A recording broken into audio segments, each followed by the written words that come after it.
This is Ryan Elliott for Boxing Social in association with Betfred. I'd like to be joined by WBC flyweight champion Julio Cesar Martinez here in New Hampshire. Julio, firstly, how are you?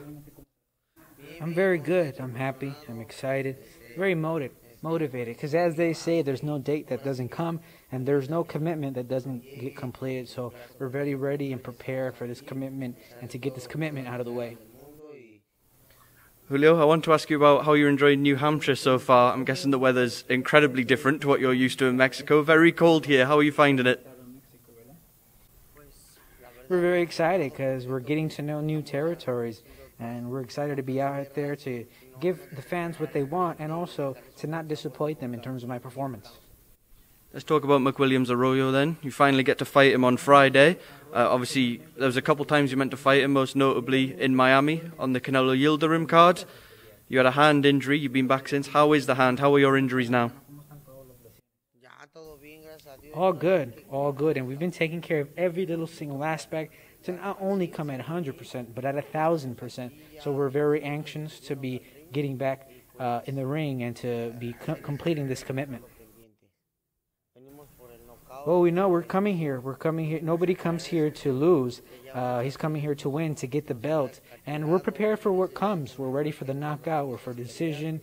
And to clarify, because, you know, the fight failed 2 times. So we're coming to clarify that. We're looking to fight the champs in the other divisions and the other sanctioning bodies in order to show who is the king. We know you like to bring the heat. I spoke to McWilliams Arroyo before, and he told me he's going to bring the heat as well. He thinks this is going to be an explosive fight. Do you think this will be fight of the night? We're come very prepared for whatever comes. We can brawl or we can move around and box, and we're going to see who has the most sensitive chin on the fight.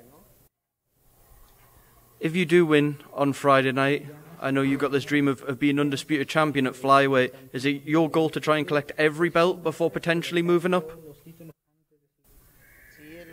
We want all the belts, whether that means fighting the English fighter Sonny Edwards, Dalakian, or the Ukrainian champion, or the Japanese champion. We want all the belts, and if it can't happen within the next year, we're going to have to move up to super flyweight, where we could have fights against Estrada, Chocolatito, and Rungvisai. You mentioned Sonny Edwards there. Obviously, you fought his brother Charlie. Sonny has never been short of a word or two about you. He's talked a lot about you and your career and wanting to fight you as well. How much attention do you pay to that, and would you travel for a fight like that? It would be an honor, a great opportunity to fight Sonny, and also because it would kind of get that, it would put behind us what happened with his brother, and so I want to unify. I want to get all the belts, and we'd gladly fly to anywhere, to England, to have these kind of fights. One thing I want to ask you about, Julio, is going back to your professional debut, very similar to Bernard Hopkins. You lost your professional debut and then went on to be a world champion. Just to go back to that time, you're obviously very young. What was that like to recover from not winning your pro debut and then coming back to where you are now? It was my first fight, and it was before I was with my trainer, Mauricio Aceves. And we were just starting, you know, and in the first 2 rounds, I hurt him really badly, but I didn't have the training and the condition necessary to move forward, so I really couldn't overcome that. But I kept working, and, you know, and now we're in good condition. I have the strength with my trainer, and, you know, with the support of Eddie Hearn, we're going to be unifying titles. One person I wanted to ask you about before I let you go, Canelo Alvarez, a huge star for Mexico. We saw him become undisputed super middleweight champion recently. How do you sum up what Canelo Alvarez has done for not only Mexican boxing, but the country itself? It fills me with a lot of pride. It's a lot of motivation, and he's really a motivation and a role model to follow, to become undisputed champion. And like they say, we have the same dream, just a different weight class. So it's very much a motivation. There's been a lot of debate since he became undisputed super middleweight champion. Who is the greatest Mexican fighter ever?